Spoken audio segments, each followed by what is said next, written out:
Bonjour à tout le monde. C'est avec un réel plaisir qu'on vous accueille aujourd'hui dans le cadre de cette activité organisée par l'Association de la sécurité de l'information du Québec, que vous connaissez tous selon toute vraisemblance sous l'acronyme ASIC. Donc, je disais sur cette activité qui est consacrée aujourd'hui au projet de loi 64, qui est la loi en fait qui modernise certaines dispositions en matière de protection des renseignements personnels. C'est une activité que j'ai le plaisir d'animer ou je dois dire de donner conjointement avec Monsieur Vincent Roy. Vincent, je vais le laisser se présenter à toute fin utile et puis dire qui est-ce qu'il est. Bonjour à tous, je me nomme Vincent Roy, je suis un conseiller en cybersécurité pour la société Conseil Lambda depuis bientôt quelques mois. Moi ici, j'ai fait mes recherches au niveau du projet de loi dans surtout le document du projet de loi fourni par le gouvernement. Puis j'ai importé un peu mes connaissances en termes de cybersécurité à l'intérieur pour vous donner des conseils pratico-pratiques sur comment il serait le plus facile d'intégrer le projet de loi pour votre entreprise. Parfait. Merci beaucoup, Vincent. Je vais enchaîner maintenant. Aujourd'hui, la nouveauté, et puis c'est quelque chose que je vais préciser. J'ai pris le pari d'inviter Martin Sanson, qui travaille dans la même compagnie que M. Vincent Roy. Et puis Martin va agir comme modérateur. La raison pour laquelle on a estimé utile de faire intervenir M. Sanson, c'est davantage pour favoriser les discussions, les débats sur le côté pratico-pratique du PL 64. Donc, je vais laisser mon collègue Martin se présenter, à la suite de quoi je vais reprendre la parole. Alors, bonjour tout le monde. Mon nom est Martin Sanson. Je suis vice-président cybersécurité chez Service Conseil Lambda. On a décidé de faire des recherches sur le projet de loi 64 parce qu'on voyait un lien qui était très serré entre le projet de loi comme tel et la cybersécurité. Qu'est-ce que ça va impliquer pour les entreprises québécoises? Alors, sans plus tarder, je pense qu'on peut laisser la parole à Vincent. On a beaucoup de choses à regarder ensemble. Alors, bonne présentation.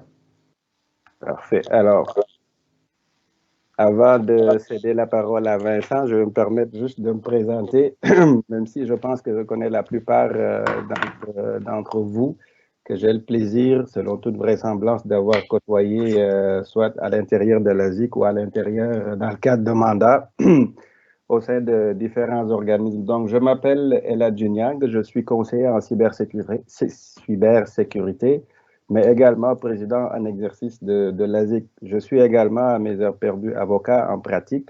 Donc, je prends des dossiers, je fais des dossiers orientés principalement sur les interactions entre le droit et les technologies de l'information.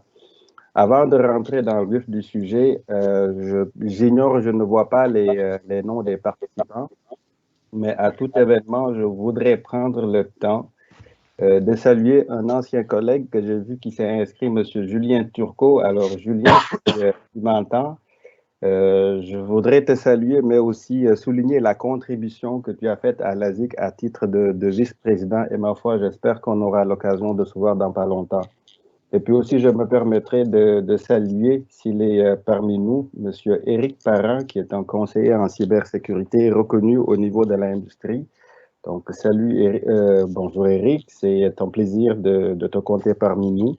Et s'il y a des questions, vous pouvez toujours les adresser via le chat. Donc, sans plus tarder, Vincent, je vais te demander de partager ton écran pour que je puisse aborder le contenu que je voulais partager avec les participants avant de te céder la parole. Donc, tu peux passer à la prochaine slide.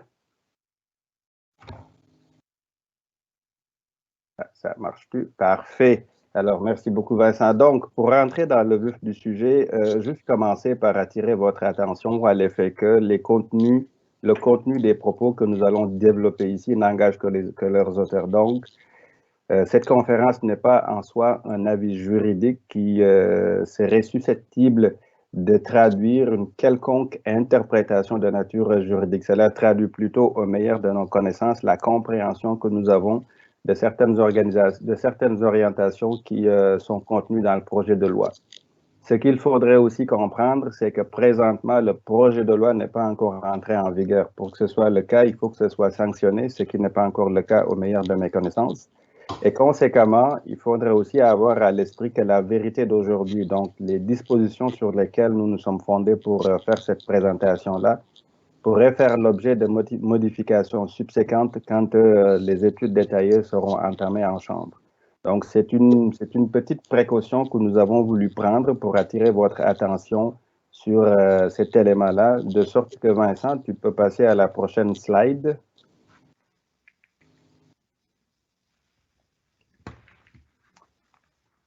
Alors, pour ce qui est des nouveautés au niveau du projet de loi 64, la plupart d'entre vous, certainement, ont pu entendre parler au niveau de l'actualité que la mise en œuvre ou la poursuite, ou si vous voulez, la continuation du projet de loi 64 a changé de main. Avant, c'était le ministre de la Justice, M. Simon-Jean Lébarrette, qui avait la responsabilité de mettre en œuvre le PL 64. Le 21 janvier dernier, le premier ministre du Québec a décidé de changer de responsable pour faire atterrir le projet de loi. Alors, est-ce qu'il faut comprendre par là que c'est une volonté du gouvernement de s'assurer de l'arrimage entre la politique gouvernementale de cybersécurité et certaines orientations ou exigences qui sont documentées au projet de loi? Ma foi, je pense que la question mérite d'être posée. Mais l'aspect sur lequel j'ai voulu attirer votre attention actuellement, c'est le fait que nous savons tous que le projet de loi 64, ou à tout le moins, comme mon collègue Vincent va le détailler plus amplement, apporte certains éléments de réponse en termes d'obligation de mettre en place un cadre de gouvernance de la protection des renseignements personnels, mais aussi c'est un projet de loi qui vise à favoriser la transparence, par exemple, dans un contexte où il y aurait un incident de cybersécurité.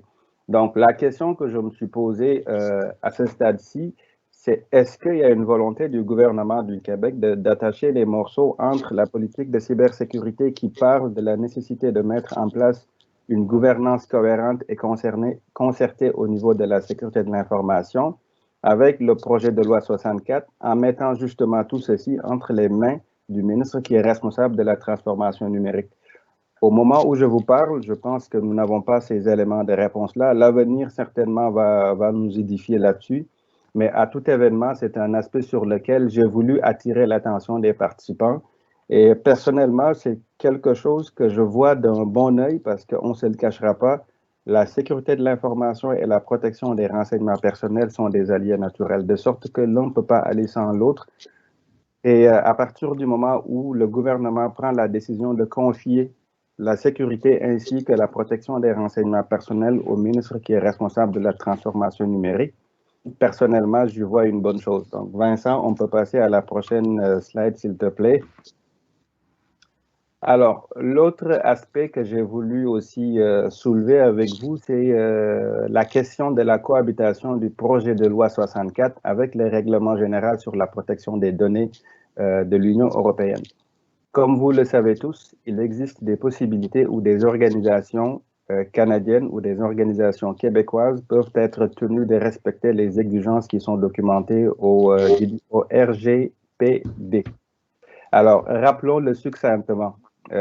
Pour qu'une organisation soit assujettie au RGPD, il faut nécessairement que l'organisation traite, donc collecte, utilise, stocke ou fait des traitements sur des renseignements personnels de citoyens de l'Union européenne. La deuxième condition, c'est que l'organisation offre des produits ou des services à destination des États de l'Union européenne ou l'organisation a des bureaux dans les États de l'Union européenne. La question que je me suis posée est la suivante. Admettons qu'il y a une organisation au Québec qui utilise ou qui collecte des renseignements personnels de citoyens européens. Donc, conséquemment, selon ma compréhension, cette organisation pourrait potentiellement être assujettie au GDPR.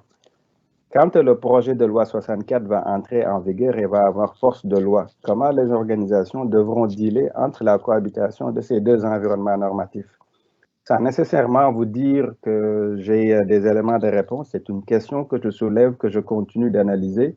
Par contre, ce que je peux vous partager à ce stade-ci, il y a un principe de reconnaissance des équivalences entre le Canada et puis l'Union européenne, de sorte que, au sens du GDPR, une entreprise canadienne qui se conformerait aux orientations ou aux exigences du Canada par ce fait même serait conforme au GDPR. Par contre, comme par principe de précaution ou par principe de prudence, ma position au moment où je vous parle est à l'effet qu'il faudrait prendre le temps, à tout le moins pour les organisations qui sont assujetties au GDPR, de s'assurer qu'à partir du moment où le PL 64 va entrer en vigueur, que l'on respecte toutes les exigences qui y sont rattachées. Autrement, si on devait payer des amendes des deux bords, ma foi, ça pourrait être plus ou moins salé ou à tout le moins avoir d'importantes conséquences au niveau de la survie même de l'entreprise.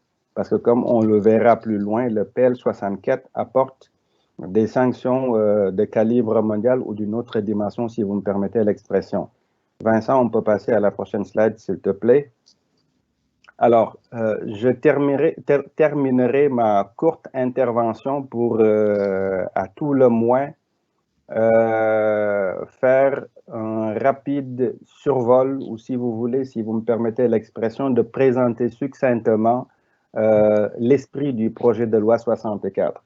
Ça, je commencerai par certainement paraphraser la ministre Sonia Lebel, je pense, c'est en commission parlementaire, ou peut-être lorsqu'elle a été interviewée par des journalistes, sur le projet de loi 64, le pourquoi le gouvernement du Québec le fait. Elle avait répondu que c'est assez rigolo parfois parce qu'on fait une recherche dans Google pour aller acheter un barbecue, que subséquemment ou quelques jours plus tard, si on ouvre plusieurs autres pages web, on nous propose ces produits-là. Donc, clairement, si je dois retranscrire les propos de la ministre, c'était de s'assurer que on va faire de sorte à ce que notre vie privée, qui est un droit fondamental reconnu par la Charte des droits et libertés, un concept pour lequel mes collègues avocats certainement ne me contrediront pas, le législateur a accordé une valeur fondamentale. Donc, ce que je comprends ou ce que je décèle des propos de la ministre Sonia Lebel, c'est qu'il est important pour toute société civilisée de mettre en place des mécanismes qui sont à même de régir ou à même de protéger notre vie privée. Donc, pour en revenir à l'esprit du PL 64, on peut les résumer quant à moi au niveau de 3 axes. C'est de part et d'autre la gouvernance et la gestion, de renforcer la transparence et d'instituer une nouvelle culture de sanctions. Au niveau de la gouvernance et de la gestion, rapidement, le projet de loi vient exiger des organismes publics et des organismes privés de mettre en place un cadre de gouvernance clair, mais aussi un encadrement normatif qui précise en des termes précis et des termes qui sont intelligibles et compréhensibles du commun des mortels, comment les renseignements personnels des citoyens sont collectés et gérés. Je regarde l'heure qui file, vous me permettrez d'accélérer un tout petit peu pour laisser mon collègue Vincent. Martin, je pense que j'ai dépassé mon 7 minutes. Oui, tu as dépassé ton temps. On te laisse une petite minute. Ah, OK, parfait. Alors, donc, rapidement, pour ce qui est maintenant des avancées phares, je pense que l'avancée majeure, c'est au niveau de la transparence et des sanctions. Parce qu'aujourd'hui, au Québec, il n'y a aucune obligation législative qui vient obliger les ministères et organismes dans un contexte où il y a un bris de sécurité de devoir communiquer avec les propriétaires des renseignements personnels sur ce qui est arrivé. Je ne veux pas rentrer dans le fédéral parce que le règlement sur la protection des données prévoit cela, mais comme vous le savez tous, il y a un partage de compétences entre le fédéral et le provincial. Au niveau des sanctions également, mon collègue Vincent va vous l'expliquer plus amplement. Il y a plusieurs paliers de sanctions. Il y a des sanctions qui sont pécuniaires, des sanctions administratives, mais aussi un recours en dommages qui est ouvert chaque fois qu'on viole les dispositions de la loi et qu'il n'y a pas un cas de force majeure qui peut être invoqué par l'organisation qui en est à la base. Donc, j'en suis arrivé au terme de ce que je voulais vous partager. Juste vous préciser qu'on va se garder un petit 15 minutes à la fin pour ce qui est trait des échanges. Et si vous avez des questions, vous pouvez les passer sur le chat. On aura le temps de s'en parler. Donc, je laisse la parole à mon collègue Vincent pour continuer la conférence.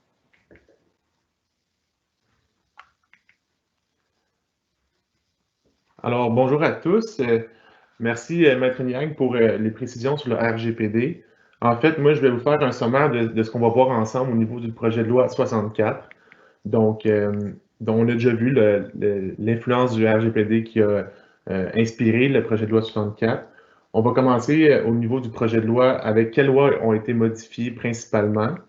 On va ensuite enchaîner avec le champ d'application de ces lois-là, pour ensuite voir comment le consentement va changer suite au projet de loi 64, les nouveaux droits des consommateurs, les nouvelles sanctions comme on vient de le mentionner, et finalement le nouveau rôle et les obligations des entreprises ou des organismes publics. Parfait. Donc, il y a principalement 2 lois qui ont été modifiées au sein du projet de loi 64, dont la loi sur l'accès aux documents des organismes publics et sur la protection des renseignements personnels. Pour le bien de la présentation, on va l'appeler la loi sur le public. Et la loi sur la protection des renseignements personnels dans le secteur privé, qu'on va appeler la loi sur le privé. Bien entendu, il y a une panoplie d'autres lois qui ont été modifiées au sein de ce projet de loi-là, mais eux, c'est les 2 principales à qui on fait référence. Je vous évite de tout énumérer les lois par souci de redondance. Donc, le champ d'application, le règlement s'applique à toutes les entreprises, que ce soit des organismes publics, des entreprises privées ou des partis politiques. Ça s'applique sur tous les renseignements personnels recueillis par une entreprise, et même si l'information est conservée par un tiers. Donc, actuellement, au niveau du consentement, on doit quand même demander un consentement aux personnes concernées pour recueillir des informations personnelles. Donc, ce que le consentement actuel demande, c'est de fournir quel est l'objet du dossier, quelle utilisation qui en sera faite de ces informations-là, la catégorie de personnes qui auront accès aux informations, l'endroit où sera détenu le dossier et les droits d'accès ou de rectification du consommateur. Ce que le consentement au niveau du projet de loi 64 vient ajouter, on veut venir mettre une transparence accrue à ce consentement-là. Par exemple, on veut effectuer une bonne vulgarisation des paramètres et on veut que le consentement soit fait distinctement de toute autre information communiquée. Donc, on ne pourra pas envoyer une demande de consentement via, par exemple, un email de promotion ou de marketing. On va vouloir aussi davantage de détails sur les informations qui sont recueillies, donc donner aux consommateurs plus de détails sur la raison de la collecte de ces informations-là. On va aussi venir clarifier les exceptions au consentement, dans quelle mesure une entreprise peut réutiliser, par exemple, une information sans en demander le consentement. Bon, excusez-moi, j'avais une question pour toi, Vincent. Peux-tu nous expliquer la différence entre le consentement implicite et le consentement explicite? Oui, en fait, pardon. Je ne sais pas si vous avez tous entendu la question, mais on m'a demandé si c'est quoi la différence entre le consentement implicite et explicite. En fait, la différence entre le consentement implicite et explicite, le consentement explicite va être énoncé de façon qui est formelle et complète. Donc, un consentement qui est explicite va être souvent vu sur une forme de formulaire qui va être signé par les 2 parties de l'entente. Alors qu'un consentement qui est implicite, c'est un consentement qui est présumé suite à une action. L'exemple que je vois en parlant de consentement implicite, c'est par exemple, si on entre dans un bâtiment et que sur la porte avant, il y a un message qui dit vous serez filmé par des caméras de surveillance dans ce bâtiment, bien, ça fait en sorte que quand on rentre dans le bâtiment, bien, on consent par l'action de rentrer d'être filmé dans ce bâtiment-là. Good.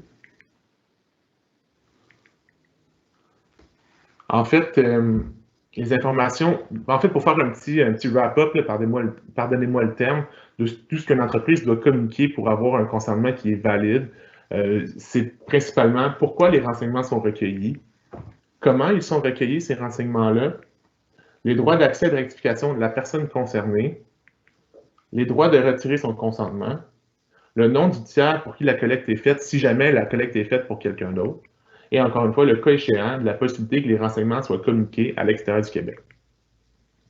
On va devoir aussi être en mesure de fournir des informations supplémentaires, donc des informations qui sont sur demande, parce que le consommateur a le droit de demander un complément d'information, donc l'entreprise doit être en mesure de les fournir, ces informations-là. Par exemple, quels renseignements sont recueillis précisément, la catégorie de personnes qui vont avoir accès à ces informations-là dans l'entreprise, la durée de conservation de ces informations et les coordonnées du RPRP, qui est le responsable de la protection des renseignements personnels, Et on va devoir mentionner si l'entreprise fait recours à des technologies qui vont permettre l'identification, la localisation ou le profilage d'un individu.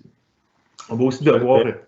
On va aussi devoir mentionner comment ces techniques-là, ces technologies-là pourront être désactivées. Donc, pour poursuivre dans le même sens, au niveau informatique puis organisation du travail, comment peut-on gérer le consentement dans le contexte de collecte de renseignements personnels? En fait, il faut simplement bien s'assurer que toutes les informations qu'on doit communiquer ont été communiquées au consommateur, donc qui a accès à toutes les informations qu'on vient de mentionner. Ensuite de ça, pour donner à titre d'exemple comment on pourrait appliquer ça dans un exemple concret, c'est que par exemple, sur le site web de votre entreprise, si vous avez un formulaire à remplir, par exemple, nom, prénom, numéro de téléphone, adresse courriel, ben, quand le client ou le consommateur va cliquer sur Envoyer, Soumettre ou OK, ben, il faut qu'on soit capable de lui montrer, par exemple, un pop-up sur une fenêtre qui s'affiche sur l'écran web de toutes ces informations-là qu'on doit y fournir. Donc, par exemple, quelles sont, je vais les réafficher ici. Là. Oups, pardon. Par exemple, pourquoi les renseignements sont recueillis, comment sont-ils recueillis, etc. Donc, de cette façon-là, on sera conforme avec la demande de consentement. Vincent, me permets-tu d'aborder un aspect par rapport pour compléter ta réponse? Oui. Alors, en relation avec ce que mon collègue Vincent dit, certainement vous apportez l'éclairage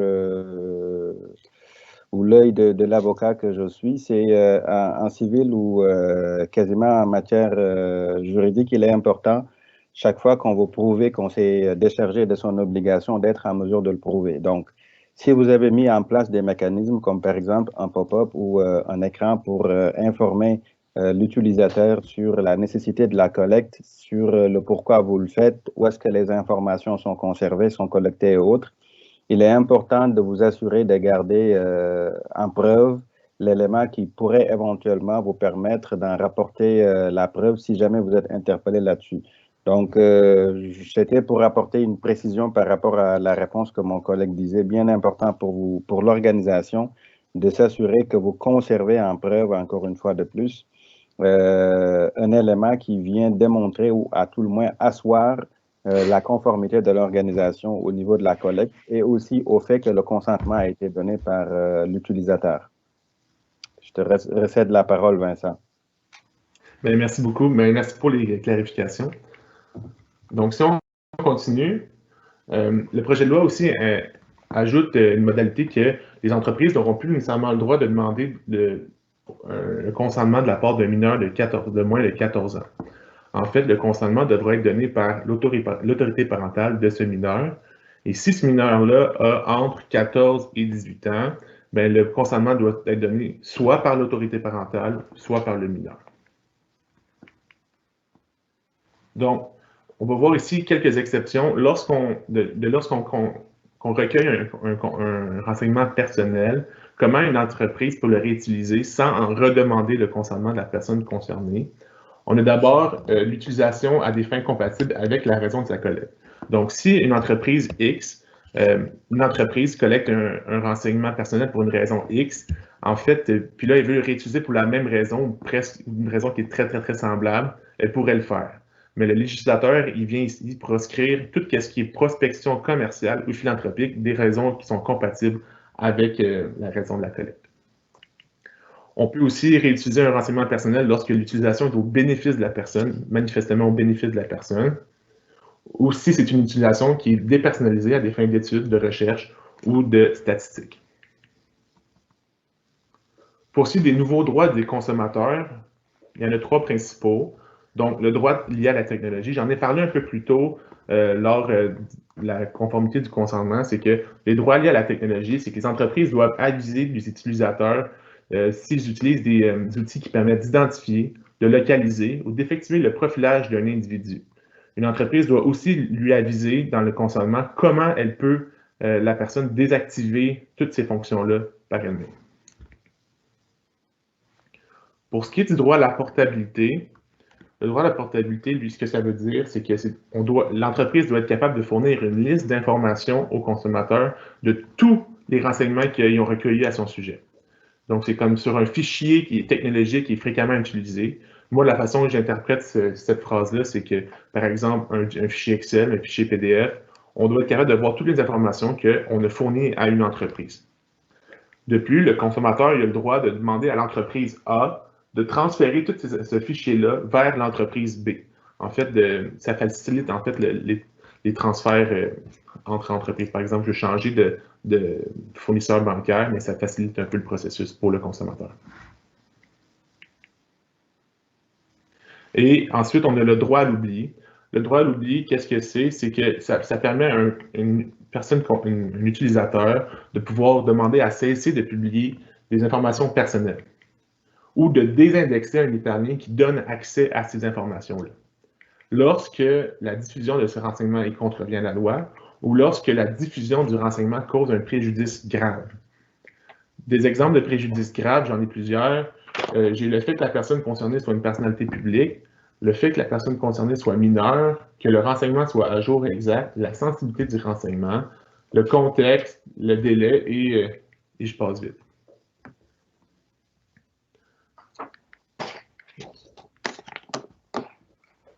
Au niveau de la durée de conservation des renseignements personnels, il n'y a pas vraiment de changement entre la loi actuelle et ce que le projet de loi prévoit. On parle ici de principe de nécessité. Donc, la durée de conservation d'un renseignement, c'est le temps nécessaire aux fins identifiées dans le consentement. En fait, une fois que ce délai-là, on n'a plus besoin d'informations, on doit la détruire ou l'anonymiser. All right.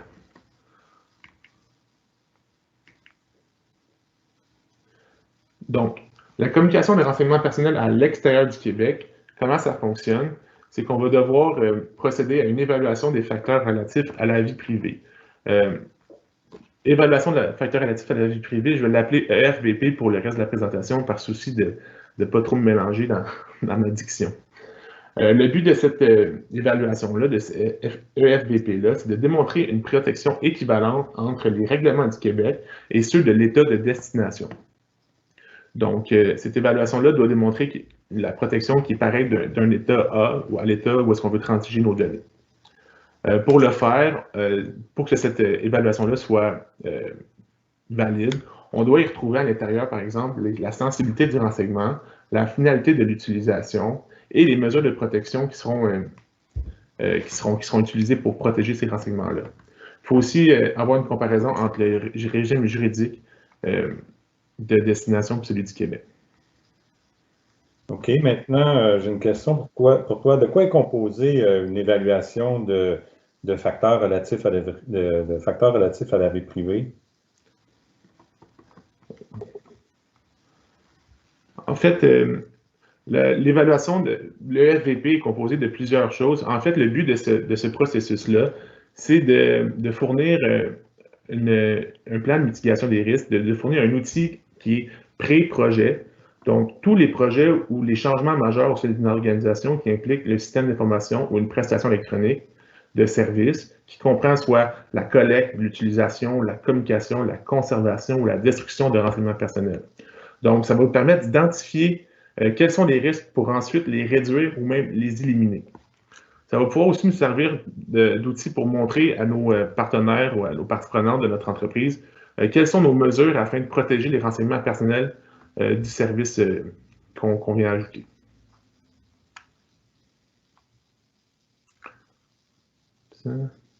Vincent, me permets-tu aussi d'abonder dans le même sens que toi? Bien sûr. Good. Alors, en relation avec ce que mon collègue rapportait au niveau de l'évaluation des facteurs relatifs à la vie privée, il faut comprendre qu'au-delà même du transfert de renseignements personnels à l'extérieur du Québec, l'une des innovations phares apportées par le PL 64, c'est chaque fois que vous devez maintenant concevoir un système d'information qui comporte la collecte de renseignements personnels, vous devez procéder à cet exercice-là. C'est un mot qui, peut-être pour le profane, peut être quelque chose de rébarbatif, voire donner lieu à des sueurs froides sur qu'est-ce que ça mange le dimanche ou comment est-ce que ça fonctionne. Mais pour vous aider, sachez qu'au niveau fédéral, le commissaire canadien à la protection de la vie privée a développé un outil pour aider les organisations à réaliser des évaluations des facteurs relatifs à la vie privée. Pour ceux qui sont encore un peu plus curieux, je vais vous référer à un outil qui est développé par la Commission nationale informatique et liberté de la France. Si vous allez, je n'ai pas l'adresse du site, mais vous faites cnil.fr, C comme Corinne, N comme Nathalie, I comme Italie, L comme Laurent, avec le nom de domaine.fr. En principe, vous devez tomber sur leur site web et ils ont développé un outil, un logiciel assez facile à installer qui s'appelle le PIA, je pense. PIA comme Privacy Impact Assessment. Donc, en corrélation avec ce que mon collègue vous rapportait par rapport à l'évaluation des facteurs à la vie privée, c'est une sorte d'analyse des risques, mais analyse des risques qui est orientée plus, c'est quoi les facteurs qui peuvent influencer ou porter atteinte à la protection de la vie privée des gens dont je collecte des données identifiantes et éventuellement vous permettre de développer ou d'identifier et de mettre en place des mesures de protection qui sont appropriées. Donc, c'est un petit élément de réponse que je voulais apporter par rapport au développement que mon collègue Vincent venait de vous faire part. Donc, je vais lui recéder la parole. Bien, merci beaucoup. Oui, donc pour faire suite à la communication des renseignements personnels avec l'extérieur du Québec, une bonne nouvelle pour toutes les entreprises, c'est que le projet de loi dit que la Gazette officielle du Québec devrait publier une liste d'États qui sont comme, selon la façon que je l'ai compris, préautorisés à transiger les informations personnelles sans avoir à faire cette EFVP-là. Donc, il devrait y avoir une liste d'États qu'on a déjà préétabli que la structure juridique est équivalente ou mieux, en fait, à celle du Québec pour transiger les informations personnelles. Donc, au niveau des sanctions, un autre gros morceau du projet de loi 64, on va voir à quel point les sanctions vont évoluer entre la loi actuelle et le projet de loi 64. Premièrement, on a des sanctions plus sévères. Lorsqu'on parle de sanctions pénales, la loi actuelle sur le secteur privé prévoit des sanctions de 1 000 à 10 000 $. Et ça peut monter jusqu'à 20 000 $ en cas de récidive. Avec le projet de loi 64, la sanction minimale serait de 15 000 $. Puis il est intéressant de mentionner aussi que, une nouvelle sanction maximale serait de 25 millions de dollars ou 4 % du chiffre d'affaires mondial visé par l'entreprise. Donc aussi, il faut mentionner que la CAI pourrait maintenant avoir le droit de poursuivre au pénal, donc ce qui donne quand même de l'expertise à la poursuite, au poursuivant. Et on parle aussi d'un nouveau nouveau régime de sanctions. Le projet de loi prévoit l'implantation d'un régime de sanctions pécuniaires, administratives et pécuniaires. Donc, c'est un régime qui va être parallèle aux infractions pénales où ce type de sanctions pourrait être imposé. Ces sanctions-là peuvent s'élever jusqu'à 10 millions de dollars ou 2 % du chiffre d'affaires mondial visé par l'entreprise.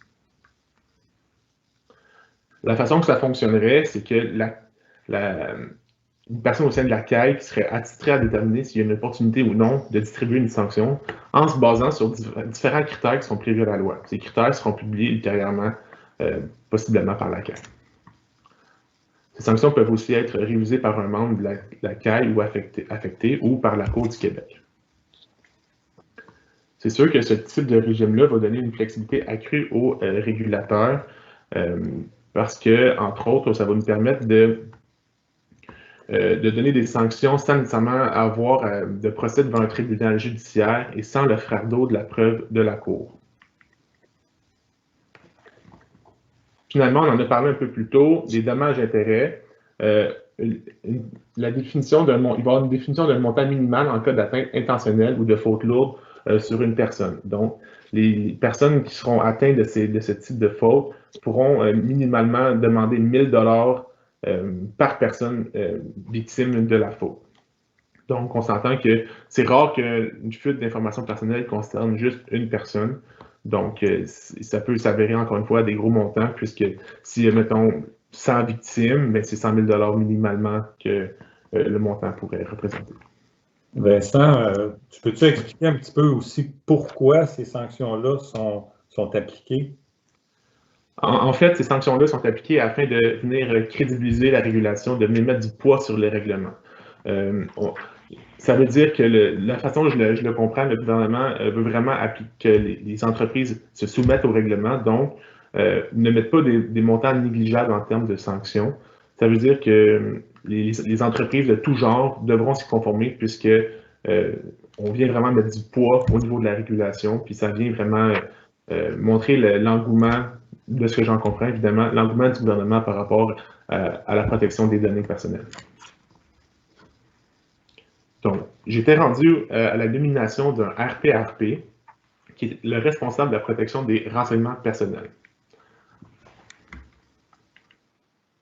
Le RPRP, c'est par défaut la personne ayant la plus haute autorité au sein de la hiérarchie d'une entreprise, mais il peut déléguer en tout en partie ses fonctions à un autre membre de son organisation. Les informations du RPRP devront être accessibles sur le site web de l'entreprise, ou si jamais une entreprise n'a pas de site web, mais l'information devrait être communiquée de tout autre moyen approprié.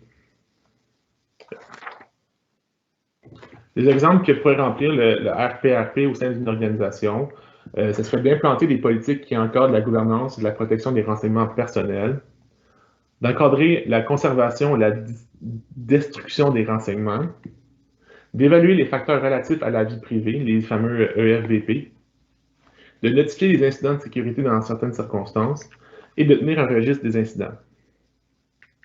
Donc, comme je viens de mentionner, les RPRP devront s'occuper d'implanter les politiques et de sécurité de l'information. Ça, c'est à noter que c'est une obligation de la part dans le projet de loi. Donc, les entreprises devront publier leur politique de sécurité des informations sur leur site web, par exemple. Donc, c'est vraiment important que le RPRP soit quelqu'un qui est qualifié à ce niveau-là parce qu'on se rend compte qu'avec le projet de loi 64, il devient un peu plus facile de distribuer les sanctions. Donc, il serait intéressant que que notre RPRP soit capable de vraiment bien appliquer cette loi-là afin qu'on soit conforme pour éviter l'opportunité de recevoir une telle sanction. Donc, ici, on parle d'obligation de signaler un incident de confidentialité. Avant d'entrer un peu plus dans le sujet, je vais juste vous expliquer qu'est-ce que c'est un incident de confidentialité. En fait, c'est un accès, une utilisation ou une communication qui n'est pas autorisée par la loi de renseignements personnels. Ça peut aussi être la perte d'un renseignement personnel ou de toute autre atteinte à la protection d'un renseignement.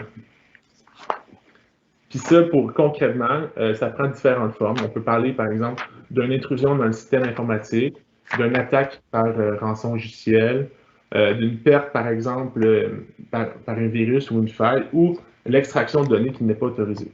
Il est à noter que ça ici, ça peut être fait soit par des pirates informatiques ou des membres de l'organisation. Puis plus souvent qu'autrement, c'est les membres de l'organisation qui laissent entrer ces vulnérabilités-là.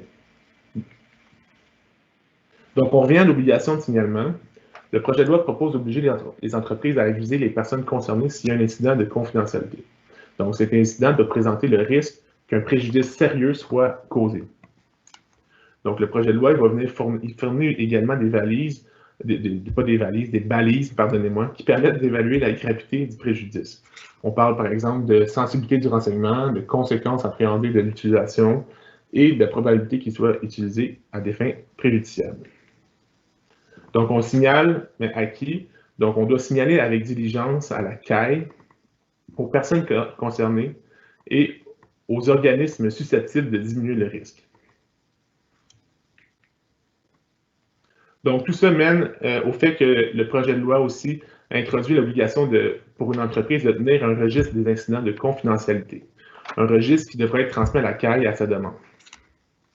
Un incident de confidentialité pourra laisser une tâche persistante sur l'image des organisations, parce que plus souvent qu'autrement, on pourra demander des vérifications préalables à la conclusion, en fait des vérifications de ce registre-là, pour par exemple la conclusion de partenariat, toute nature de transactions qui sont commerciales ou même en cas de litige qui mettent en cause la sécurité de l'information. Pardon. Ah, parfait. Aussi, c'est ça, j'avais oublié Aussi, le projet de loi ajoute des dispositions qui veulent qu'une entreprise qui a des raisons de croire qu'un incident de sécurité puisse se produire doit prendre des mesures raisonnables pour en réduire le risque.